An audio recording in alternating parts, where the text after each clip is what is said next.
What is going on, YouTube? Welcome back to Hot Take Tuesday. Episode 8 of Season 2 is finally here. You wait all week to give me your best hot takes, and I answer them and give you my reaction here on the JDW Sports Talk Show. So it's time.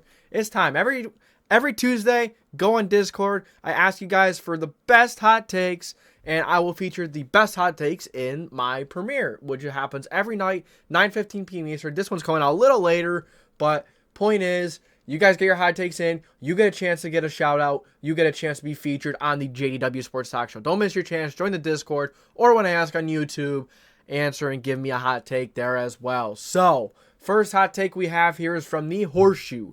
Giants have a 10-7 record and make postseason 2 years in a row. So I like this one. The Giants are a pretty damn good football team. They have a nice offense, nice offensive line, much improved offensive line, even better than it was last year. Defensive line, even better than it was last year. Linebackers, even better than it was last year. You name it, it's even better than it was last year. The New York Giants, very good football team all around. And still a young quarterback that is figuring it out, but he has shown improvement every single year. And now that he has more protection, possibly better wide receiver weapons, we're going to see about Barkley, but you have an incredible passing threat in Darren Waller, who can also block. There's a lot to like about this New York Giants football team. So I have all the games written down here. I kind of did a quick scan through, gave my thoughts. I may go on later in the offseason, closer to the season, when I predict every single team's record. Right now, I just flew through it, and I'm going to give my thoughts on the New York Giants schedule, if they can go 10-6 and make the playoffs in an NFC. So, first game, Dallas Cowboys, mark that up as a W. Week 2, Arizona, mark that up as a W. Absolutely. San Francisco, have them taking their first loss versus San Francisco. Very good football team, very well coached, as the Giants are as well. I just think that the San Francisco 49ers are going to be a little too much for them.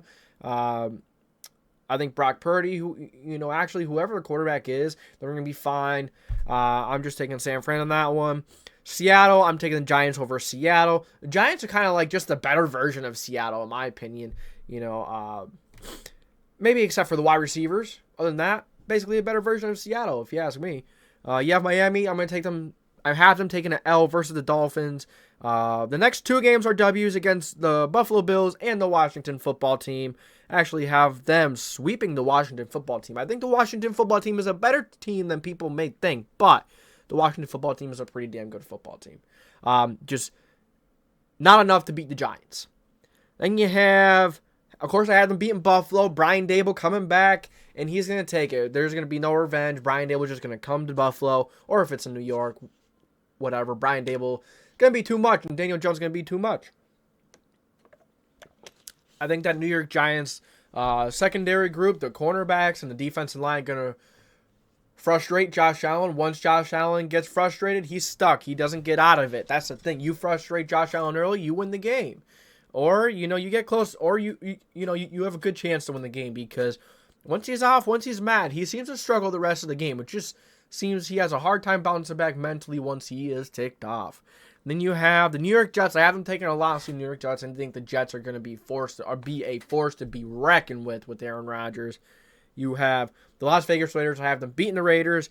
Have them losing to Dallas a second time around. You could flop it around. Either will sweep either, but I think the New York Giants are a better football team than the Cowboys, if you ask me.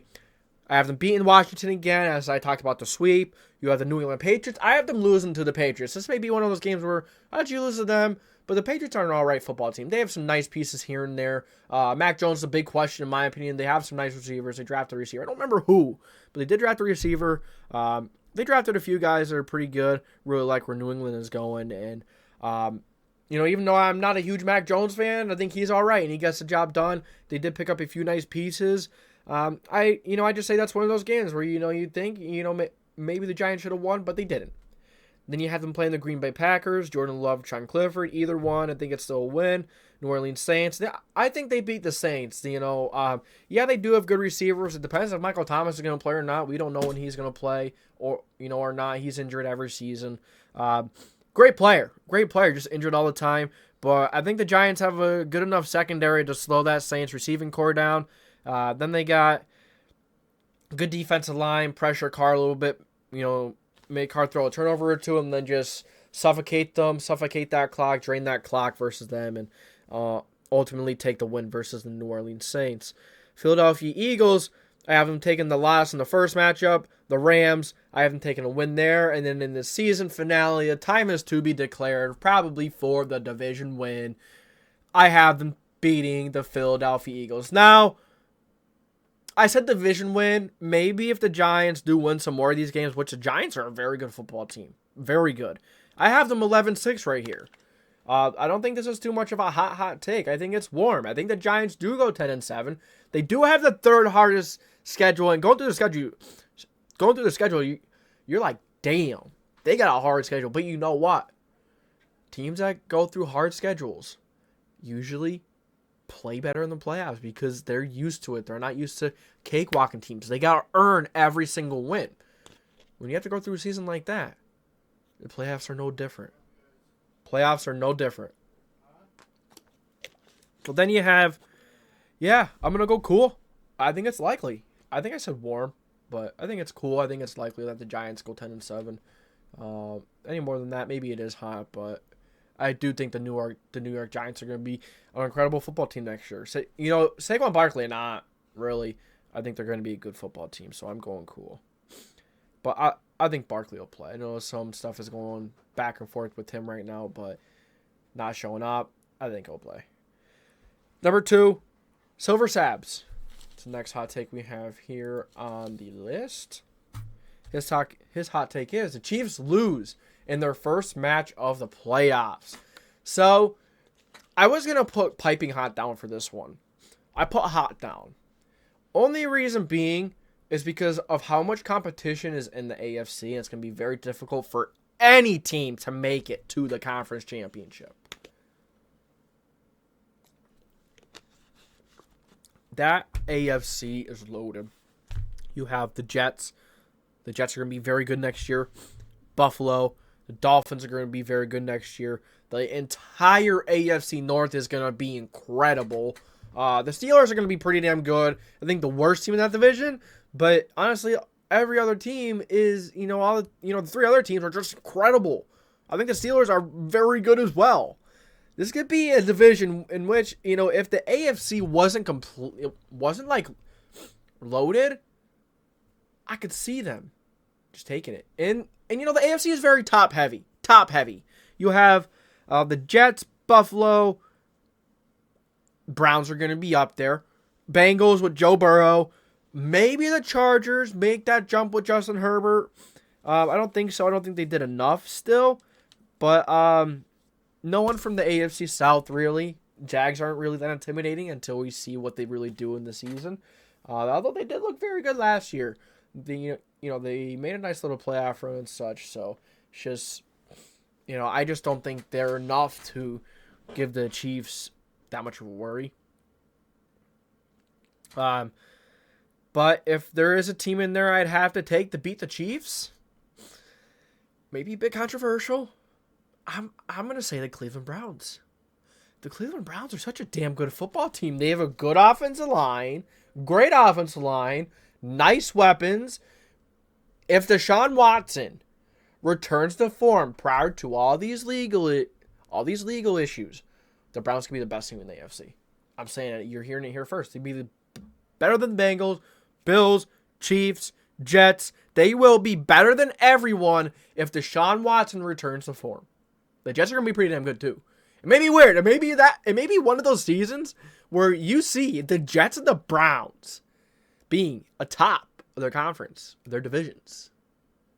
Weird. Yeah, I know. It's weird. But we could very well be looking at something like, could you imagine an AFC championship between the Jets and the Browns? It probably doesn't happen with, Mahomes will find a way to win a playoff game. But the only reason why I'm not going piping hot on this one is just because there's so much competition in the AFC. If this was the NFC, I'd go piping hot. Absolutely off the rip. I'm not scared of any other teams from the NFC. Really, the Eagles are the scariest team. The Niners, okay. Although the Niners have such great coaching, they will give anyone a run for their money. It's just, the thing I ask myself with Aaron Rodgers is he always struggles in the playoffs, right? That's my only thing with them. But I think the Jets absolutely make the playoffs. I think the Dolphins maybe could give them a run for their money, but I like some of these other teams to give them a little bit more of a challenge. But I'm going hot with this one. I'm going hot. Like I said, if it was an NFC, I'd say absolutely, because then you'd have the Eagles as a second seed probably. So first and second, you don't play the second until then. Any other team in the NFC, the Chiefs and Patrick Mahomes would be absolutely capable of just taking down. So nice little hot take here from Silver Sabs. Enjoyed talking about that one. Toads. Dolphins clinch number 1 seed in the AFC and play a terrible game. Essentially, I forgot the why. Essentially beating themselves. So, as I just talked about all this competition, right? This one's kind of already talked about. Dolphins, right? The more I looked at their offensive line, the more I liked it. They have some nice pieces there. Just from the glance, maybe like, yeah, the offensive line sucks. It doesn't. It's a good offensive line. They have some really damn good running backs, really damn good receivers. Tight end is a bit of a question, but offense is pretty damn good. Pretty good. We'll have to see how Tua plays. And they did sign Mike White, too, so that's interesting. That's a little interesting wrinkle in there. But I think Tua's going to start the season.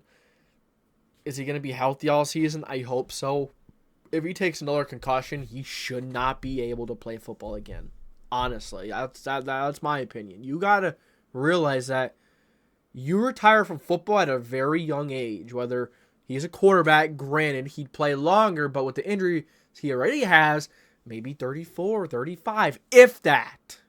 If that. So, it's just, you got to realize football is a very small portion of your life. About a third if you're playing from Pee-wee, maybe about a fourth if you're playing from, unless you're Tom Brady, it's like a half of your life. But very few could do that. At the end of the day, the Dolphins clinching the number 1 seed in the AFC.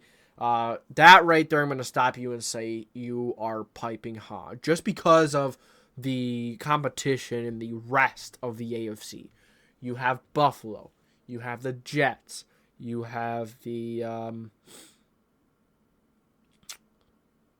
Browns, Bengals, Ravens are going to be very good. Still interested to see how the Chargers are going to do, as I talked about that earlier. I touched on that a little bit. Other than that, no one from the AFC South is going to be the number 1 seed. Let's be honest. Unless Trevor Lawrence really takes that step to generate and brings that generational tag with him, finally keeps it, nah. I don't think they're even going to be close. And the Titans maybe second behind the Jaguars, Colts 3, Texans 4. Honestly, that's how I see the division going. I could see Jaguars winning it, Titans being 2, Colts being 3.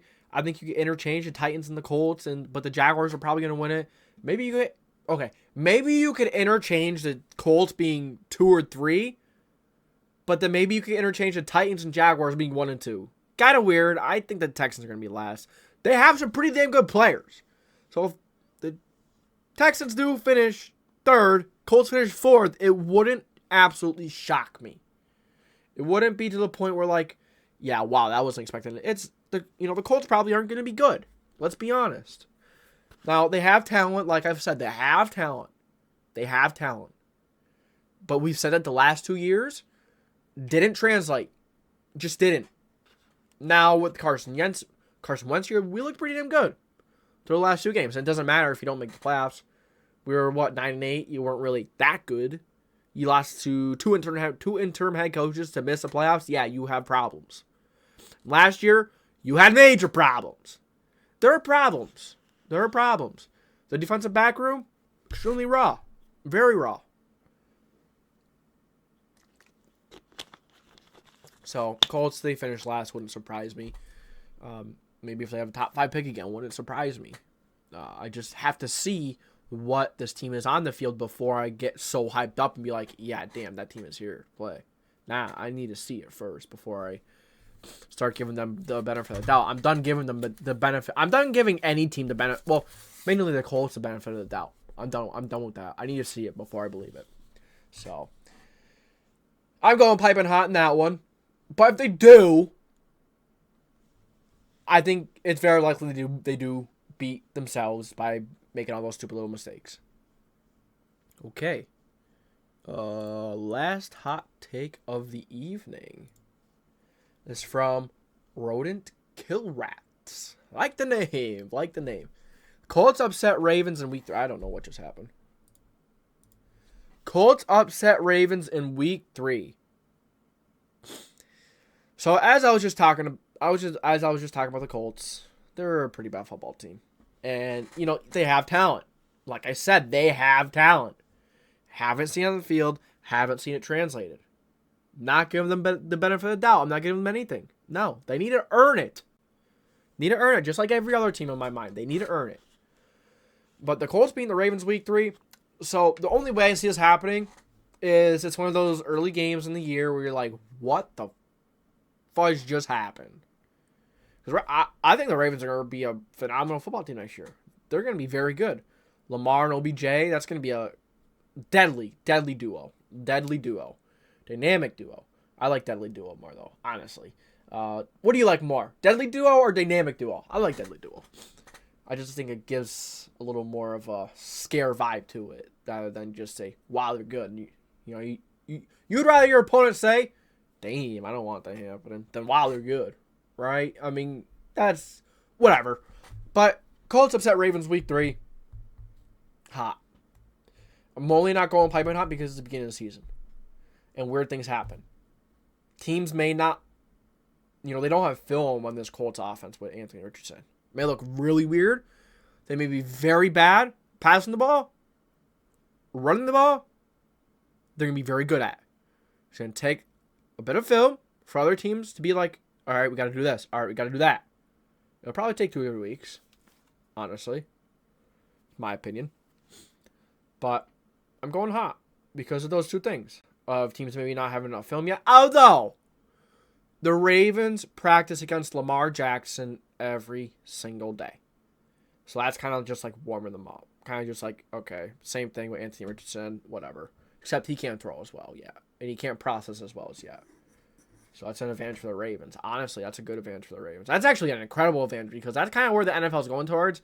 But the Ravens practice against it every day. So what's the difference when you go to Chicago to play Fields, when you go to Indianapolis to play Anthony Richardson? What's the difference? Right? Not really much, if you, honestly. So yeah, I'm going hot, not going piping hot because it's early, and those 2 reasons. So I want you guys to let me know what you think about these topics today. If you enjoyed Hot Take Tuesday, episode 8 of season 2, make sure you hit that like button, you subscribe, and you put that post notification bell on. Join the Discord. We are very active in there. I have to get myself in gear. I'm trying to be more active there. I know I'm working a lot, but it's you guys. I got to interact with you guys more. You guys make this thing happen. So make sure you guys pop in to that Discord. Discord will be in the About Me or in the description. I always forget to put it in the description. I'll try to remember this time after it goes live because right now, I'm on a time crunch. I got like 15 minutes to get it up. So, yeah. Thank you guys for tuning in to the JDW Sports Talk Show. If you enjoyed, make sure to like, subscribe, hit the post notification bell on so you don't miss any future videos. This is JDW Sports Talk Show signing off.